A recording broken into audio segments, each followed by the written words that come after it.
நாட்டு நடப்பு இன்னைக்கு எப்படி இருக்கு தெரியுமா நடுவர்களே? இன்னைக்கு வீட்டுக்குள்ளனாலும் சரி, வீட்டுக்கு வெளியனாலும் சரி, நம்ம பண்ற சடங்கு முறைகள்னாலும் சரி, சாப்பிடுற சாப்பாடுனாலும் சரி, காதல்னாலும் சரி, கல்யாணம்னாலும் சரி, பண்பாடுன்னு ஒண்ணு இருக்குதாங்க.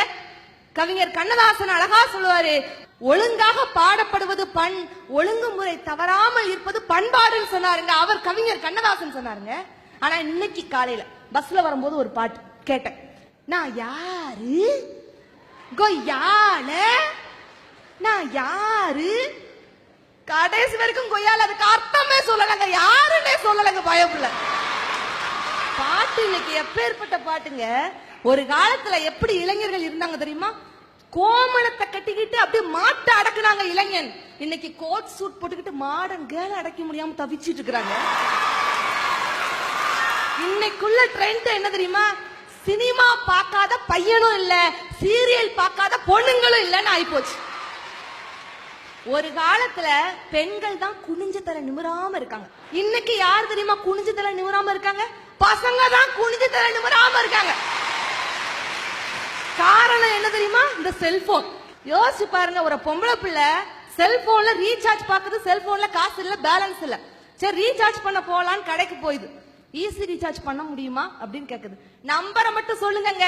ஈஸி ரீசார்ஜ் என்ன, ஈஸி ரீசார்ஜ் ஓசி ரீசார்ஜ் பண்ணி விடுங்க. அவ்வளவு ஏங்க. என் தம்பி எடுத்துக்கோங்க, பிஇ ஃபைனல் இயர் பண்றான். எந்த நேரமும் செல்போன் சார்ஜர் பக்கத்துல படுத்துக்கிட்டாங்க. யாருக்கு மெசேஜ் அனுப்புறான், வாட்ஸ்அப் அனுப்புறான் ஒன்னும் தெரிய மாட்டேங்க. ஆணைய கட்டி கூட ஸ்டோர் போட்டுறலாம். ஆண்ட்ராய்டு போனை வச்சுக்கிட்டு இன்னைக்கு சார்ஜ் பண்ண முடியாம அலையுறாங்க. அவன் வந்து நின்னுகிட்டு பண்பாடம். உங்களை பார்த்து கேக்குறேன், காஃபி குடிச்சிருக்கீங்கல்ல? காஃபிக்கும் காலேஜுக்கும் என்ன வித்தியாசம்? காஃபில சுகர் இல்லாட்டி குடிக்க முடியாது, காலேஜ்ல ஃபிகர் இல்லாட்டி படிக்க முடியாது. இன்னும் யோசிச்சு பாருங்க, என்னதான் பசங்க 150 CC Pulsar, 165 CC Apache, 225 CC Karizma bike வாங்கினாலும் கடைசி அது 80 சிசி ஸ்கூட்டி பின்னாடி தானுங்க போகுது.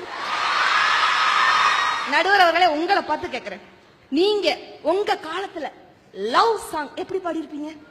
அழகிய விழிகளில் 60 கலைகளை எழுதிய திருமகனே, ஓ ராஜா ஐ லவ் யூ,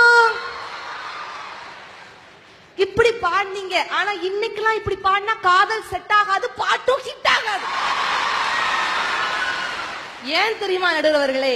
இன்னைக்கு மயில்னா ஆடுறதும், குயில்னா பாடுறதும், காதலர்கள்னா ஓடுறதும், பெற்றோர்கள்னா தேடுறதுமே எனக்கு வாடிக்கையாயி போச்சு நடுவர்களே.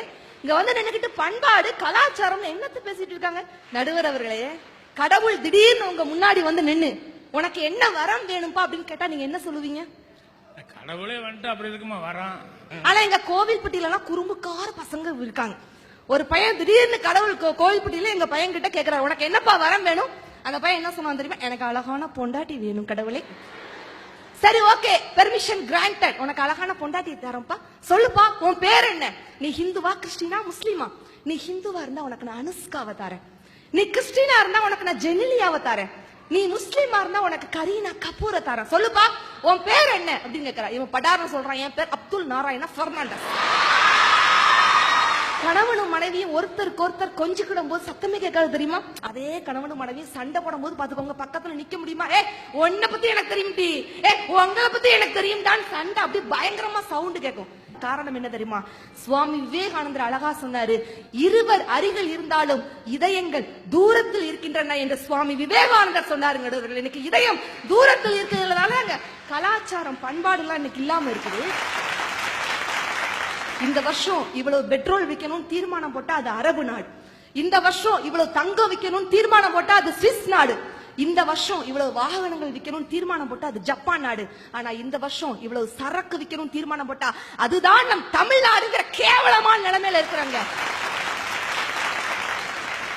சுக்கு சேர்த்துக்கிட்டா சுகமாகும் உடம்பெல்லாம், மஞ்சள் சேர்த்துக்கிட்டா மடிந்து போகும் கிருமி எல்லாம், இஞ்சி சேர்த்துக்கிட்டா இடரில்லா வாழ்வு உண்டே, வாழை சேர்த்துக்கிட்டா வளமான நன்மை உண்டே, அருகு சேர்த்துக்கிட்டா அனுதினமும் நன்மை உண்டே, கீரை சேர்த்துக்கிட்டா கீழ் வயிறு சுத்தமாகும்னு பார்த்து பார்த்து செஞ்ச அம்மா அன்னைக்கு இருந்தாங்க. ஆனா இன்னைக்கு பீஸாவும் பர்கரும் சாப்பிட்டுட்டு எதிர்கால சமுதாயமே இன்னைக்கு சின்னாபின்னமாகி போய் கொண்டிருக்கிறதே. இன்றைய காலகட்டத்துல எப்படிங்க உங்க பண்பாடு போற்றப்படுகிறது? நெஞ்சில வார்த்தையும் இல்லாம பேசுறீங்க.